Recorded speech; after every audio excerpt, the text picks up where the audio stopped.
তার ওয়াইফকে কি বলছে জানিস?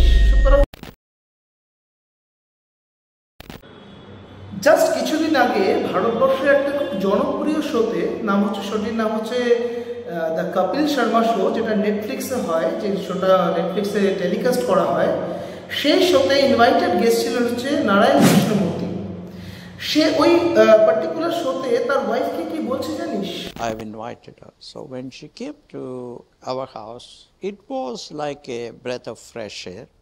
जवान थे ना। তারা খুব মন দিয়ে শোন। তারা বলছে, সে বলছে তার ওয়াইফকে যে তোমার তো কোনো অ্যাডিশনাল ডিমান্ড নেই, তোমার তো কোনো এক্সেসিভ ডিমান্ড নেই, তোমার তো কোনো এক্সেসিভ নিড নেই, রাইট? তাহলে তোমার যদি এক্সেসিভ নিড না থাকে তাহলে সেটা ইকোনমিক ক্ষেত্রে কীভাবে হেলদিয়ার হবে? কারণ ইকোনমি কখনো এটাকে সাপোর্ট করে না যে একটা মানুষ যদি ওভারঅল ডিম্যান্ড তার যদি ওভারঅল ডিক্রিজ হয়, সেটা সোসাইটির জন্য